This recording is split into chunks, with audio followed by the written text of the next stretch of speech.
Hey everyone, it's Natasha from the Mountain Valley Refuge blog. That's a mouthful. And recently we had a ton of tomatoes. We made a tomato trellis for our tomatoes this year and had an abundance of tomatoes to a point where we couldn't keep up with the eating, we couldn't keep up with giving it away, and so we had tomatoes piling up in our fridge. And as you all know, the fridge can only delay the rotting process for a certain amount of time, and then nature will take its due course.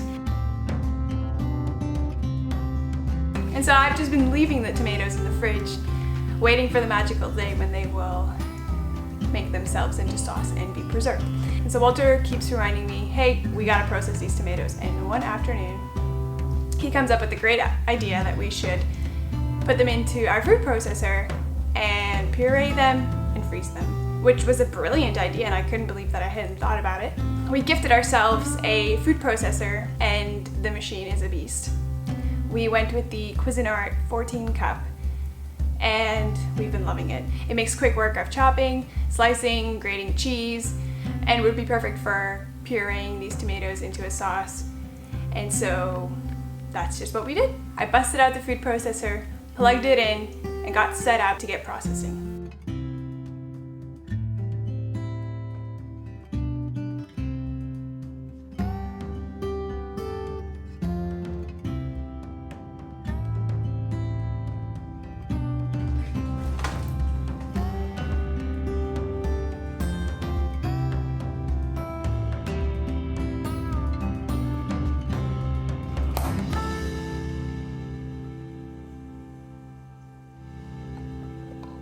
Now I've been keeping our tomatoes in a big bowl in the fridge, and it was such a relief to finally be getting it processed and cleaning out the fridge to make room for other things to go in.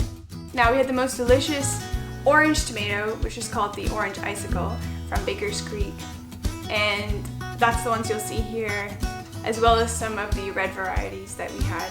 It probably wouldn't make much of a difference if I processed these together. However, I had a good batch of orange and a good batch of red, so I figured I would keep them separately until I didn't have to. If there was any leftovers, I could combine them in the end, and you'll see that I did do that with the leftovers. Now this is where you would wash your tomatoes. Now I'm not washing my tomatoes because generally our garden is fairly clean. It's also been raining lots around the time that we pick these. And because we trellised our tomatoes, none of them were in the dirt. But you should wash your tomatoes if you want to. Now, as I was putting the tomatoes into the bowl, I would pull off the stem, and this would also give me a good chance to have a good look at each tomato. See if there were any soft spots, check for any rotted places, or any spots where mold would have grown in the meantime.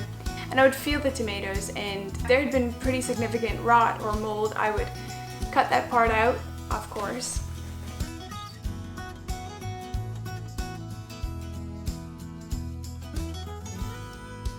Now if I find a little rotten spot, I would cut it out. In some cases I've had to cut off half of a tomato that had gone a little too far. But use this time to judge for yourself. If the tomato is a little bit mushy, it's probably alright. But if the entire thing is mush, it's probably a little too far gone. And so I added all my tomatoes to the fill line of the bowl, put on my lid, and in less than 10 seconds I had perfectly pureed tomato sauce. Now how easy is that? Super quick, very easy. I'm not sponsored by Cuisinart. This is totally just my experience, and I'm so glad that I had it because it made our job a whole lot easier. So I'm happy. It has served its purpose, and I did not lose these tomatoes. And so I quickly repeated these steps until the bowl was finished, and I had all my tomatoes processed. I stored my tomato puree in, I'm gonna call it a sauce, in a Ziploc bag. So I would label my Ziploc bags, put a date on it, put in my sauce, sealed it up, and laid it flat to get ready to freeze.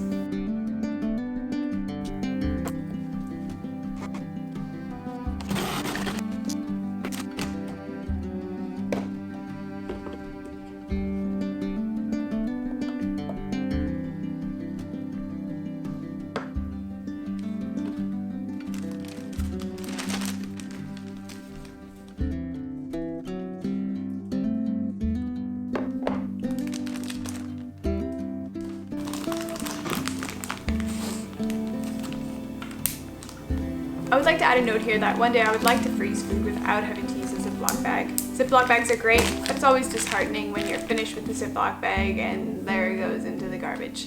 Now this goes for much more than just Ziploc bags, and we could get into a long discussion about that here, but that's not what this video is about, so I'm going to find a better solution for the future. Of course, if you have enough containers, you could freeze them in plastic containers that you could reuse over and over.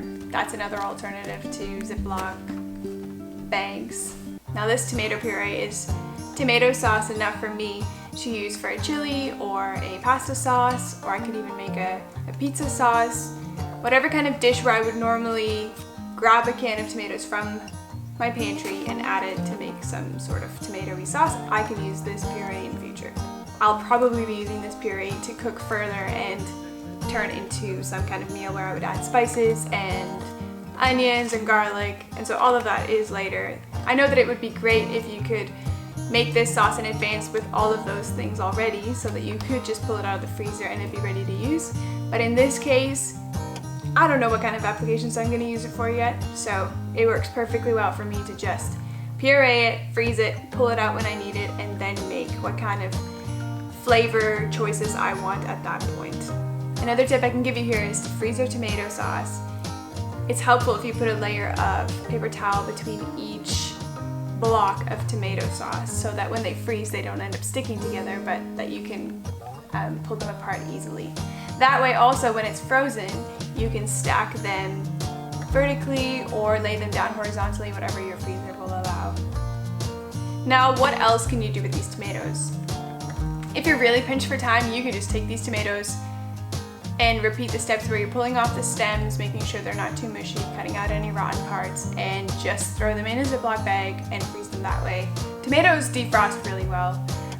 If you're going to use them for a sauce anyway, they'll defrost, be kind of mushy, and they're already almost halfway where you're wanting them, and you can just add them to the stovetop and continue making your tomato sauce that way. You could also add the tomatoes to the oven in a pan and cook them for a few minutes on a low temperature, which will make them mushy enough to also put them in a Ziploc bag and freeze them that way.